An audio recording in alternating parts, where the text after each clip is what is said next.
The tension in the operations room was palpable. Somewhere in the lawless borderlands between two hostile nations, a group of international aid workers had been taken hostage by a heavily armed militant faction. Intelligence suggested they were being held in a fortified compound, guarded by approximately 20 fighters with heavy weapons, improvised explosive devices, and a willingness to execute their captives at the first sign of rescue. Two of the world's most elite special operations units received the call simultaneously: the United States Navy SEALs and the United Kingdom Special Boat Service.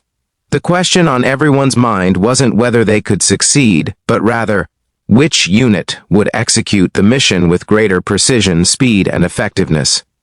The contenders, the Navy SEALs, officially known as the United States Navy's Sea, Air, and Land Teams, represent America's premier maritime special operations force.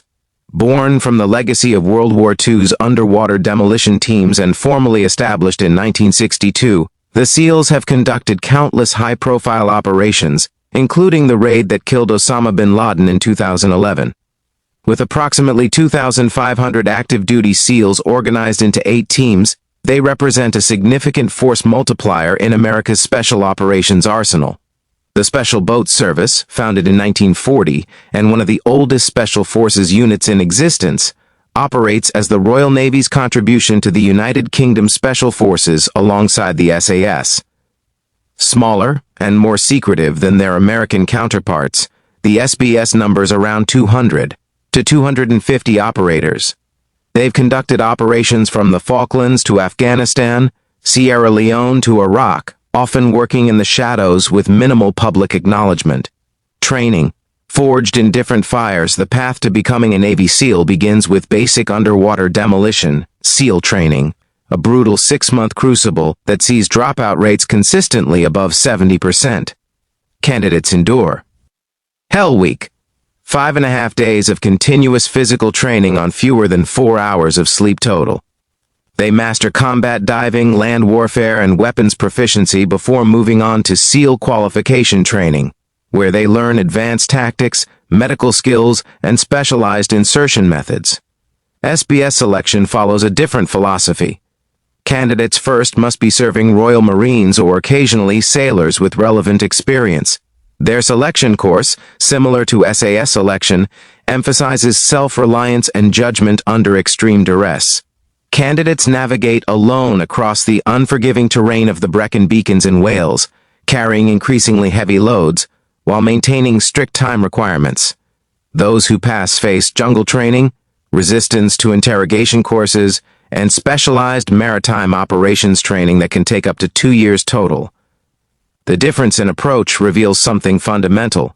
SEAL training produces specialists who can operate as part of highly coordinated teams with substantial support infrastructure.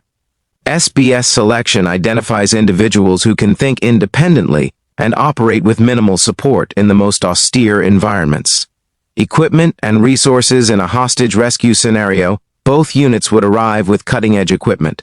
Though their approaches might differ, the SEALs would likely deploy with an overwhelming technological advantage. Their standard loadout would include HK-416 assault rifles equipped with advanced optics, infrared lasers, and suppressors. They'd have access to real-time intelligence from drones, satellites, and signals intelligence assets. Their close air support options might include MH-60 Blackhawks, MH-47 Chinooks, and potentially AC-130 gunships. Each operator would carry sophisticated communication systems, allowing seamless coordination with command elements and supporting units. The SBS would arrive leaner but no less capable, armed with C8 carbines or HK-417 rifles, advanced night vision equipment, and breaching tools. They'd rely more on stealth and adaptability than overwhelming firepower. Their insertion might involve Royal Navy Merlin helicopters or rigid inflatable boats if water access was available. The British approach typically emphasizes smaller footprints and greater operational security, sometimes at the cost of immediate firepower. The mission unfolds. Let's imagine both teams receiving identical intelligence and executing their rescue operations simultaneously in parallel scenarios. The SEAL approach. The SEAL team, likely drawn from the elite DevGru unit formerly known as SEAL Team 6, would begin with exhaustive mission planning. Every operator would memorize the compound's layout, guard rotations, and potential obstacles. They'd construct detailed mock-ups and rehearse the assault repeatedly. As night fell, two Black Hawks would approach at low altitude, their rotors barely audible thanks to acoustic dampening technology. The assault force would fast rope onto the compound's roof and courtyard simultaneously, achieving surprise through speed and coordination. Breaching teams would blow doors with precision charges while snipers eliminated external guards. The entire compound would be secured in under 3 minutes, with hostages extracted before the enemy could mount a coherent response. The SEAL philosophy, overwhelming violence of action, maximum firepower, leave nothing to chance. The SBS approach, the SBS team would take a different path. Their infiltration might begin hours earlier, with operators moving cross-country on foot, avoiding detection entirely. They'd establish observation posts, confirming intelligence and identifying weaknesses in the compound's security. Their assault would begin with silent eliminations of external sentries using suppressed weapons. A small team would breach the compound walls using minimal explosives or even bolt cutters, slipping inside before the alarm could be raised.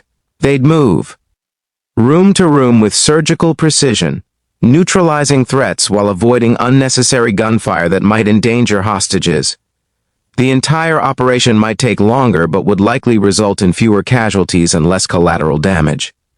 The SBS philosophy, minimum force necessary, maximum stealth, adapt to changing circumstances. The verdict, who wins? The uncomfortable truth is that both units would likely succeed, but success would look different.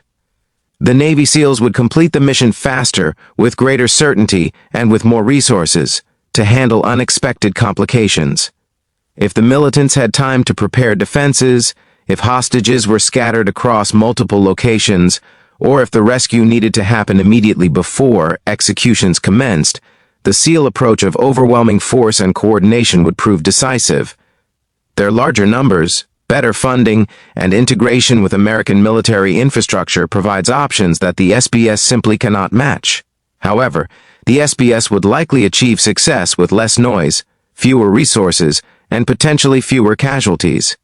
In scenarios requiring extended infiltration, operations in hostile territory without support, or situations where the rescue needed to remain completely covert, the SBS's smaller footprint and emphasis on independence would prove advantageous.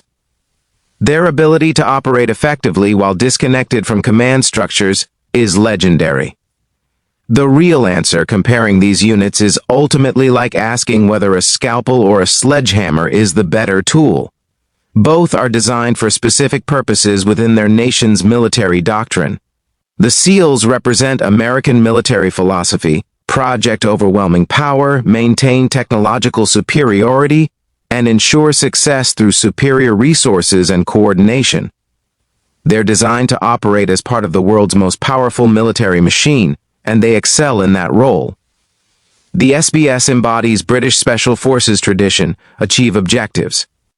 With minimum resources, maximum stealth, and adaptability born from centuries of operating in distant, hostile environments with limited support. They're designed for a nation that can't afford to deploy massive force structures, but still needs to project power globally. In a direct competition, the outcome would depend entirely on the specific parameters of the mission. A time-sensitive rescue in a well-defended compound? The SEALs' speed and firepower would likely prove decisive. A covert extraction requiring days of surveillance and a silent approach? The SBS's patience and stealth would win the day. Perhaps the most telling answer comes from the units themselves. Despite their rivalry, SEALs and SBS operators regularly train together, share intelligence, and have conducted joint operations. They respect each other's capabilities because they recognize that both approaches have merit. The hostages wouldn't care which patch their rescuers wore. They'd simply be grateful that when the world's most dangerous men needed stopping, someone sent the most capable operators on Earth to do it.